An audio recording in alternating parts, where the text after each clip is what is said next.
Edification ministries వీక్షకులందరికీ కూడా వందనాలు. ఈరోజు మన ధ్యానాంశంలో దేవుని పేరు అంటే ఎలోహిం అనే మాటకు కలిగినటువంటి అర్థాన్ని మనం చూస్తున్నాం. ఈరోజు దానిలో రెండవ భాగంగా ఈ క్రమంలో ఎలోహిం అనగా సృష్టికర్త అయిన బలవంతుడైన దేవుడు అనే మాటకు అర్థాన్ని మనం చూద్దాం. సో అంతకు మునుపు వీడియోలో సృష్టికర్త అయినటువంటి బలవంతుడైనటువంటి దేవుడు ఆకాశమును సృజించినటువంటి దానిని గురించి, దానిలో ఉన్న విషయాలను గురించి మనం కొంచెం చూడగలిగాం. ఈరోజు ఆదికాండం 1వ అధ్యాయం 1వ వచనంలో ఆది అందు దేవుడు భూమిని ఆకాశమును సృష్టించును అని చెప్పబడినట్లుగా ఈరోజు మనం చదివేటువంటి దాంట్లో భూమిని గురించినటువంటి విషయాలను గురించి చూద్దాం. ఆదికాండం 1వ అధ్యాయం 1వ వచనంలో ఆది యందు దేవుడు భూమి ఆకాశములను సృజించును అని వ్రాయబడి దాని గురించినటువంటి వివరణలు అధికంగా ఏమీ ఇవ్వలేదు. అది 2వ వచనం నుంచి చెప్పబడినటువంటి వివరణలు వేరే అంశానికి చెందినవి కనుక 1వ వచనంలో చెప్పబడినటువంటి దేవుడు భూమి ఆకాశమును సృజించను, ఈ సృజించును అనేటువంటి మాటకు హెబ్రీ భాషలో వాడబడినటువంటి పదం బారా, అంటే అంతకు మునుపు ఉన్నటువంటి పదార్థాల చేత అవి నిర్మించబడలేదు అని అర్థం. అనగా ప్రతిదానిని కూడా దేవుడు అంతకు మునుపు లేనటువంటి వాటిని కలుగజేసి దేవుడు వాటి ద్వారా భూమిని సృష్టించాడు అనేటువంటి మాటకు అర్థమైనది. సృజించుట అందుచేతనే భూమి ఆకాశమును సృజించుట అని చెప్పబడినప్పుడు ఇదే విషయాన్ని హెబ్రీ పత్రిక 11వ అధ్యాయం 3వ వచనంలో కూడా మనం చూడగలుగుతాం. హెబ్రీ పత్రిక 11వ అధ్యాయం 3వ వచనంలో ప్రపంచంలో దేవుని వాక్యము వలన నిర్మాణమైనవనియు అందును బట్టి దృశ్యమైనది కనబడేడు పదార్థముల చేత నిర్మింపబడలేదని విశ్వాసము చేత గ్రహించుకుంటున్నాము. ఈ బారా అనే మాటకు అర్థం అది కనబడేడు పదార్థముల చేత అది నిర్మించబడలేదని విశ్వాసం చేత గ్రహించుకొనుచున్నాము. దాని తర్వాత రోమాపత్రిక 4వ అధ్యాయంలో కనుక చూస్తే దీన్ని గురించినటువంటి ఇంకొక రకంగా ఇదే మాట చెప్పబడింది. రోమాపత్రిక 4వ అధ్యాయం 17వ వచనం, తాను విశ్వసించిన దేవుని ఎదుట అనగా మృతులను సజీవులనుగా చేయువాడును లేని వాటిని ఉన్నట్లుగా పిలుచువాడును ఆయన దేవుని ఎదుట, అంటే అంతకు మునుపు లేవు కానీ ఉన్నట్లుగా వాటిని కలుగు చేయుటకు సామర్థ్యం కలిగిన దేవుడని అర్థం. అదే మాటకు ఎలోహిం అనే మాటకు అదే అర్థం. తర్వాత కనుక మనం చూసినట్లయితే దేవుడు సృష్టించినప్పుడు, ఈ భూమిని సృష్టించినప్పుడు రకరకాల చోట్ల దీని గురించినటువంటి కొన్ని వివరణలు ఉన్నాయి. అవి మనం చదివినప్పుడు వాటిలో దేవుని యొక్క శక్తిని, సామర్థ్యాన్ని, జ్ఞానాన్ని మనం చూడగలుగుతాం. చూడండి, యోబు గ్రంథం 26వ అధ్యాయం 7వ వచనంలో శూన్యమండలము పైన ఉత్తర దిక్కున ఉన్న ఆకాశ విశాలమును ఆయన పరచెను, శూన్యము పైన భూమిని వేలాడదీసెను. సో ఈ భూమిని సృజించినప్పుడు ఇది భూమి శూన్యము పైన దాన్ని వేలాడదీసినని వ్రాయబడినది. తర్వాత కాలంలో మాత్రమే శాస్త్రజ్ఞులు భూమి ఒక శూన్యము మీద వేలాడదీసినట్లుగా కనుగొనగలిగారు. సో అంతకు మునుపు వరకు దీన్ని గురించినటువంటి ఈ దేవుని వాక్యంలో తప్ప వేరే శాస్త్రజ్ఞులు దీని యొక్క పరిజ్ఞానం లేదు. అయితే దేవుడు దీనిని మనిషికి కనబడినటువంటి పునాదులు వేరైన విధంగా అది శూన్యంలో వేలాడదీసినప్పటికీ అది సూర్యుని చుట్టూ భ్రమించగలిగినటువంటి స్థితిలో ఉంచబడినటువంటి రీతిలో దేవుడు భూమిని కలుగజేస్తున్నాడు, సృష్టించున్నాడు. దాని తర్వాత కనుక మనం చూస్తే యోబు గ్రంథం 38వ అధ్యాయంలో 4వ వచనం నుంచి, నేను భూమికి పునాదులు వేసినప్పుడు నువ్వు ఎక్కడ ఉంటివి? నీకు వివేకం కలిగి ఉన్న ఎడల చెప్పుము, నీకు తెలిసిన ఎడల దానికి పరిమాణమును నియమించిన వాడెవడో చెప్పుము, దాని మీద పరిమాణపు కొల వేసిన వాడెవడో చెప్పుము, దాని స్తంభముల పాదులు దేనితో కట్టబడినవో చెప్పుము. ఉదయ నక్షత్రములు ఏకముగా కూడి పాడినప్పుడు దేవదూతలందరూ ఆనందించి జయధ్వనులు చేసినప్పుడు దాని మూలరాతిని వేసిన వాడెవడు? 4వ వచనంలో భూమికి పునాదులు వేయుట, తర్వాత దానికి పరిమాణపు కొల, అంటే ఇంత మాత్రమే ఈ భూమి ఉండాలనేటువంటి కొలతను వేయుట, తర్వాత దాని స్తంభముల పాదులు దేనితో కట్టబడినవో, అంటే అది దేని మీద నిలబడి ఉన్నదో, తర్వాత వాటన్నిటినీ కూడా సరైన విధంగా నిర్వహించుటకు అవసరమైనటువంటి ఒక మూలరాయి అది వేసిన వాడెవడు అనేది మనం చూస్తాం ఇక్కడ.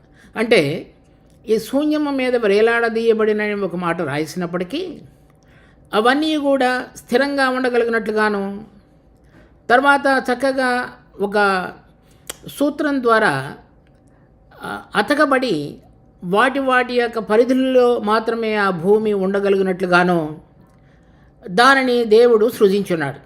ఈ విధంగా సృజించబడినటువంటి భూమిని ఆ కొలతలు కానీ, దాని యొక్క మూలమైనటువంటి పునాదులను కానీ, తర్వాత ఆ పునాదులను కలుపుతూ వేయబడినటువంటి మూలరాయిని కానీ, అది దేవుని యొక్క జ్ఞానమునకు, ఆయన యొక్క అపరిమితమైనటువంటి శక్తికి అవి కొన్ని మచ్చు తునకలు మాత్రమే.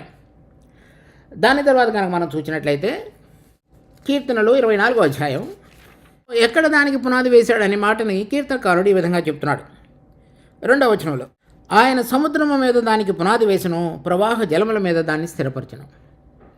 సో ఈ పునాదులు ఆయన సముద్ర జలముల మీద వేసి ఉన్నాడు.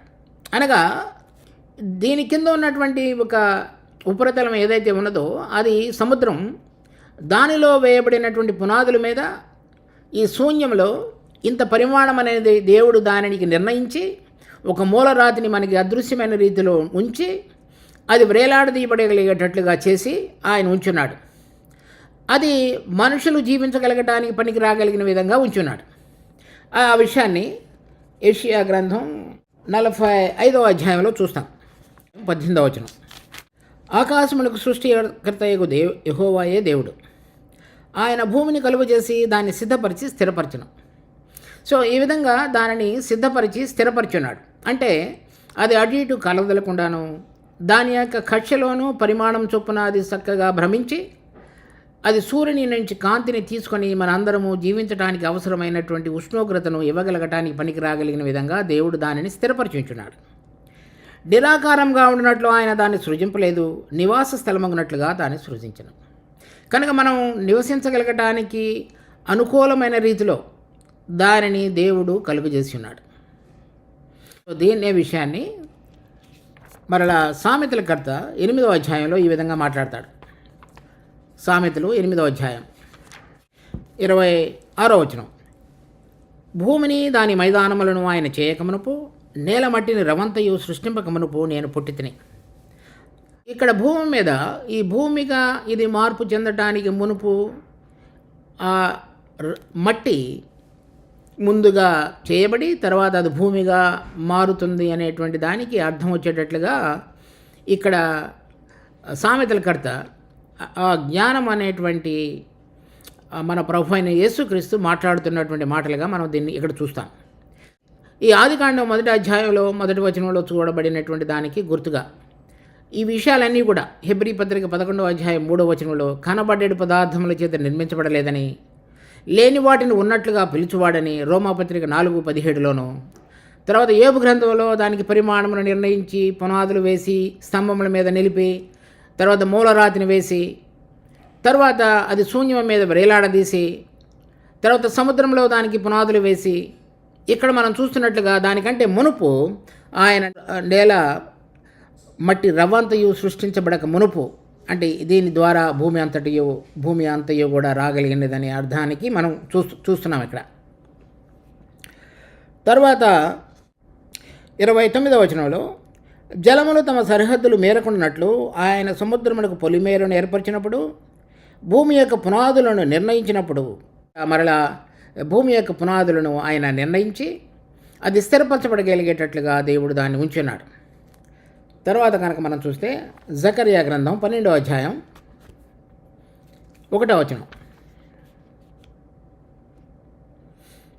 ఆకాశ మండలమును విశాలపరిచి భూమికి పునాది వేసి, మాటిమాటికి మనం భూమికి ఆయన సముద్రంలో పునాది వేసను, భూమికి పునాది వేసను, భూమి యొక్క పరిమాణం నిర్ణయించను, ఆయన స్థిరపరచను, అంటే అది స్థిరంగా ఉండగలిగినట్లుగా దేవుడు చేసినటువంటి ఈ యొక్క అద్భుతమైనటువంటి దానిలో అది మనకు ఈ ఆశ్చర్యాన్ని, తర్వాత ఆయన యొక్క బలాన్ని, ఆయన యొక్క ఉద్దేశాన్ని తెలియపరుస్తున్నట్లుగా అది స్థిరపరచబడినటువంటి విధానాన్ని మనం చూడగలుగుతున్నాం.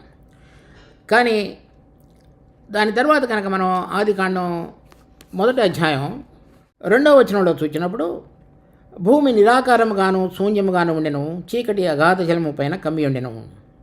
దేవుని ఆత్మ జలములపైన అల్లాడుచుండెను.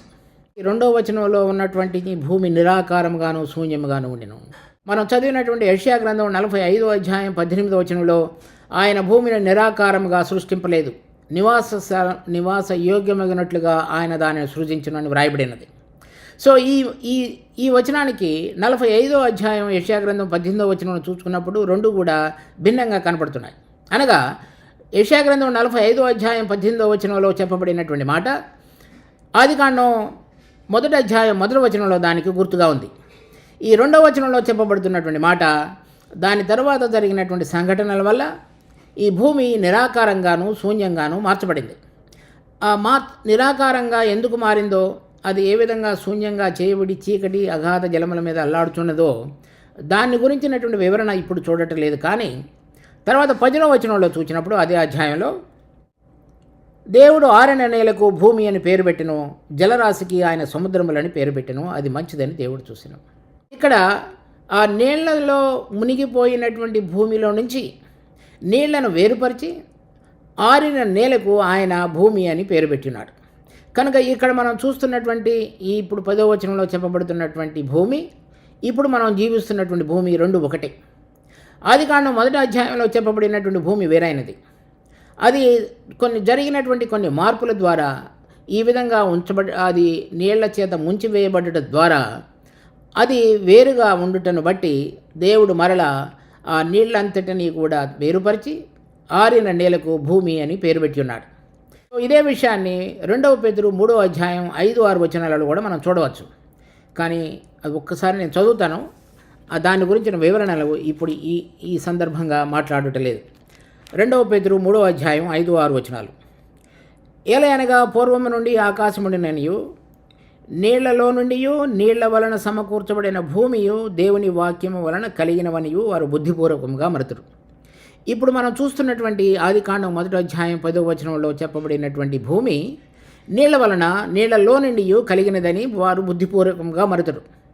అనగా అప్పుడు ఉన్నటువంటి అంతకు మునుపు ఉన్నటువంటి భూమి అది నాశనమైందనే విషయాన్ని వారు మర్చిపోతున్నారనే విషయాన్ని మళ్ళీ 6వ వచనంలో చెప్తాడు.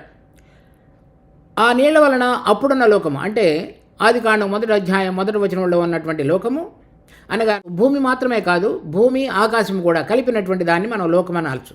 ఎందుకంటే అది గ్రీకు భాషలో కాస్మోస్ అంటే ఈ ఆకాశము భూమండలము రెండు కలిపినటువంటిది.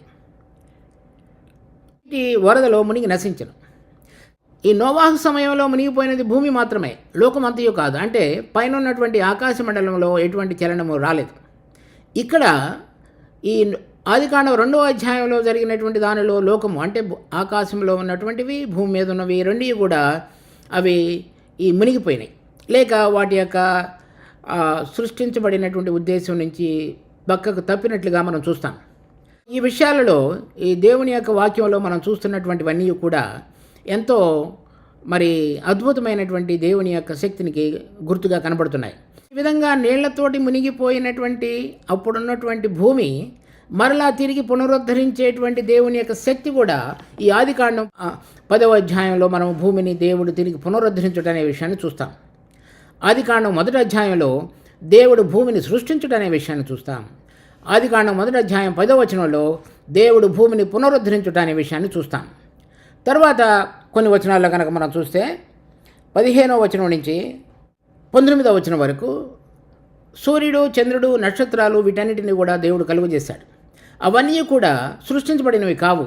అంతకు మునుపు ఎప్పుడో సృష్టించబడిన తర్వాత ఈ లోకంలో ఉన్నటువంటి వాటన్నిటిలో జరిగిన మార్పులను బట్టి అవి తమ కాంతిని ఇవ్వకుండా ఉన్నటువంటి దశలో ఉన్నప్పుడు ఈ భూమిని పునరుద్ధరించిన తరువాత దేవుడు సూర్యుడు, చంద్రుడు, నక్షత్రాలను కూడా వెలుపులకు తీసుకుని వచ్చి ఇప్పుడు మనం ఉంటున్నటువంటి ఈ భూమండలం మీద అవి రాత్రి పగలు వెలుగివ్వటానికి నియమింపబడినటువంటి జ్యోతులుగా దేవుని యొక్క వాక్యంలో మనం చూస్తాం. దాని తర్వాత కనుక మనం చూసినట్లయితే 20వ వచనం నుంచి దేవుడు జీవము కలిగి చెల్లించు వాటిని జలములు సమృద్ధిగా పుట్టించునుగా కనియు పక్షులు భూమి మీద ఆకాశములో ఎగురునుగా కనియు 21వ వచనం దేవుడు జలములలో వాటి జాతి ప్రకారముగా జలములు సమృద్ధిగా పుట్టించిన మహామత్స్యములను జీవము కలిగి జలించు వాటన్నిటినీ దాని జాతుల ప్రకారము రెక్కలు గల ప్రతి పక్షిని ఆయన సృజించను. ఇక్కడ జలములలోనూ పక్షులలోనూ వాటన్నిటినీ కూడా దేవుడు సృజించినట్లుగా 21వ వచనంలో చూస్తాం.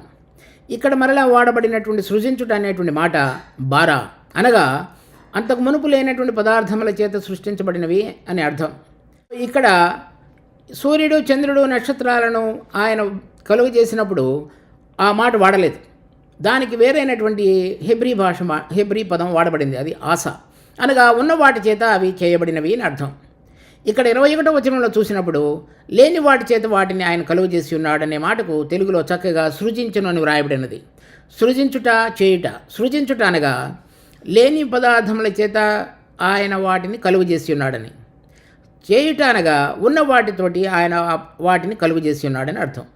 ఈ విధంగా 21వ వచనంలో మనం చూసినప్పుడు దీని విషయాన్ని కీర్తనకారుడు 148వ అధ్యాయంలో ఈ విధంగా మాట్లాడతాడు. 148వ అధ్యాయం 7వ వచనం నుంచి, భూమి మీద ఉన్న మకరములారా, అగాధ జలములారా, యెహోవాను స్తుతించుడి. అగ్ని, వడగండ్లారా, హిమమ, ఆవిరి, ఆయన ఆజ్ఞను నెరవేర్చు తుఫాను, పర్వతములారా, సమస్తమైన గుట్టలారా, ఫలవృక్షములారా, సమస్తమైన దేవదారు వృక్షములారా, మృగములారా, పశువులారా, నేలను ప్రాకు జీవులారా, రెక్కలతో ఎగురు పక్షులారా, భూరాజులారా, సమస్త ప్రజలారా, భూమి మీద ఉన్న అధిపతులారా, సమస్త న్యాయాధిపతులారా, యెహోవాను స్తుతించుడి. ఇక్కడ చెప్పబడినటువంటి 7వ వచనం నుంచి 11వ వచనం వరకు ఉన్నటువంటి విషయాలన్నీ కూడా భూమి మీద ఉన్నటువంటి పక్షులు కానీ, చేపలు కానీ, తర్వాత ఇంకా ప్రజలు కానీ, ఇవన్నీ కూడా నేల మీద ప్రాకు జీవులు కానీ, ఇవన్నీ కూడా మనం చూస్తున్నటువంటి ఆదికాండం 1వ అధ్యాయం 20వ వచనం 21వ వచనంలో చెప్పబడినటువంటి విషయాలలో కొన్ని విషయాన్ని దావీదు తన కీర్తనలో చెబుతూ దేవుడు సృష్టించినటువంటి ఈ సృష్టం అంతయు కూడా దేవుడిని ఆరాధించేటువంటి విధంగా స్తుతించాలని చెప్తున్నాడు. దాని తర్వాత కనుక మనం చూసినట్లయితే 24వ వచనం, దేవుడు వాటి జాతి ప్రకారము జీవము గల వాటిని, అనగా వాటి జాతి ప్రకారము పశువులను, పురుగులను, అడవి జంతువులను భూమి పుట్టించునుగా కానీ పలికెను. ఆ ప్రకారం ఆయన భూమి వీటన్నిటిని కూడా కలుగజేసింది. ఈ భూమికి పరిమాణం నిర్ణయించి సముద్రంలో దానికి పునాది వేసి శూన్యం మీద వేలాడదీసి దానిని స్థిరపరిచినటువంటి దేవుడు దానిలో నుంచి ఇవి కూడా జీవము గల వాటిని, అనగా వాటి జాతి ప్రకారము పశువులను, పురుగులను, అడవి జంతువులను భూమి పుట్టించునుగాక, అవి పుట్టించగలిగేటువంటి విధంగా కూడా ఆయన భూమిని కలుగజేసి ఉన్నాడు అనేది మనం అర్థం చేసుకుంటున్నాం. ఇక్కడ అది దేవుని యొక్క గొప్ప అద్భుతమైనటువంటి, అది సృజనాత్మక మరియు చేయగలిగినటువంటి శక్తికి సూచనగా ఉన్నది. ఆదికాండం 1వ అధ్యాయంలో భూమిని గురించినటువంటి 2 విషయాలు మనకి తేటతెల్లమవుతున్నాయి. ఒకటి, ఆయన కనబడేటి పదార్థముల చేత ఆదికాండం 1వ అధ్యాయం 1వ వచనంలో దానిని సృష్టింపలేదు. తర్వాత 10వ వచనం నుంచి మనం చూసినట్లయితే అది నీళ్లతోటి మునిగిపోయినటువంటి భూమిని ఆయన ఆ నీళ్ల నుంచి దానిని వేరుపరిచి, మనం 2వ పేతురు 3వ అధ్యాయం 5-6 వచనాలలో చదివినట్లుగా దాన్ని వేరుపరిచి భూమిని, ఆరిన నేలను భూమి అని పేరు పెట్టి దానిలో అది పగలు రాత్రి వెలిగివ్వటానికి మనందరకు అవసరమైనటువంటి కాంతిని ఇవ్వగలిగిన విధంగా సూర్యుడు, చంద్రుడు వాటిని కలుగజేసి, తర్వాత భూమి మీద ఉండటానికి అవసరమైనటువంటి అనేకమైనటువంటి జీవులను ఆయన, అది నేల మీద ప్రాకే ప్రతి జీవిని, పశువులను, సముద్రంలో ఉండటానికి అవసరమైన మకరములు, తర్వాత చేపలు, పక్షులు, ఆకాశంలో ఎగిరేవి, వీటన్నిటిని కూడా సృష్టించి 6వ రోజున దేవుడు మనిషిని సృష్టించున్నాడు. ఈ మనిషి యొక్క సృష్టిని గురించి, తర్వాత మనిషికి సంబంధించినటువంటి లోకాన్ని గురించి మనం వేరైనటువంటి ఇంకొక వీడియోలో చూద్దాం. కనుక ఈరోజు మనం చూడగలిగినటువంటి ఈ భాగంలో దేవుని యొక్క అద్భుతమైనటువంటి శక్తి, అది లేని వాటి చేత దేవుడు భూమిని సృష్టించుట అనేటువంటి విషయాన్ని, ఆ నీళ్లతోటి మునిగిపోయినటువంటి భూమిని తిరిగి దేవుడు పునరుద్ధరించుట అనే విషయాన్ని, ఆ మొట్టమొదట సృష్టించినటువంటి భూమిలో దానికి అవసరమైనటువంటి పునాదులు, అది శూన్యం మీద వేలాడదీయబడుట, అది స్థిరపరచుట అనే విషయాలను, తర్వాత పునరుద్ధరించినటువంటి భూమిలో దేవుడు ఇప్పుడు మనం చూస్తున్నటువంటి అనేక విషయాలు, నీళ్లలో ఉండేవి కానీ, గాలిలో ఉండేవి కానీ, భూమి మీద ఉండేవి కానీ, వాటన్నిటిని కూడా దేవుడు ఏ విధంగా చేసి ఉన్నాడో మనం చూస్తున్నాం. తర్వాత ఆఖరి రోజున దేవుడు మనిషిని కూడా సృష్టించున్నాడు. అది కూడా దేవుని యొక్క అద్భుతమైనటువంటి రూపకల్పన. దానిని గురించినటువంటిది మనం తర్వాత వీడియోలో చూద్దాం. దేవుడు ఈ వాక్యమును మన కొరకై ఆశీర్వదించును గాక. పరలోకమందున మా తండ్రి, మీ యొక్క అద్భుతమైనటువంటి రూపకల్పన శక్తిని బట్టి మీకు ఎంతో వందనాలు. మీరు సమస్తమును చేయగలరనియు, లేని వాటిని ఉన్నట్లుగా చూచువాడనియు, మరి కనబడే పదార్థములతో కాక మరి అద్భుతమైనవి లేని వాటిని ఉన్నట్లుగా పిలుచువాడమైన నీ యొక్క క్రియాశక్తిని బట్టి వీటన్నిటిని కూడా నువ్వు రూపించి వాటికి పునాదులు వేసి మూలరాతిని వేసి వాటన్నిటిని కూడా చక్కగా నిర్వహించుతున్నటువంటి దేవుడు అని మేము గుర్తెరిగి మీకు వందనాలు చెల్లిస్తున్నాం. కనుక ఈ వాక్యమును మా కొరకే ఆశీర్వదించి మీ బలమయందు మమ్మలను కూడా ఆ విధంగా నూతనమైన రీతిలోనూ చేయుటకును పునరుద్ధరించుటకును సామర్థ్యం కలిగిన దేవుడు అని మేము గుర్తెరిగి మీకు వందనాలు చెల్లిస్తూ మిమ్మల్ని కొనియాడుతూ ఈ ప్రార్థన మీకు మా ప్రభు అయిన యేసు నామములో సమర్పిస్తున్నాం తండ్రి. ఆమెన్.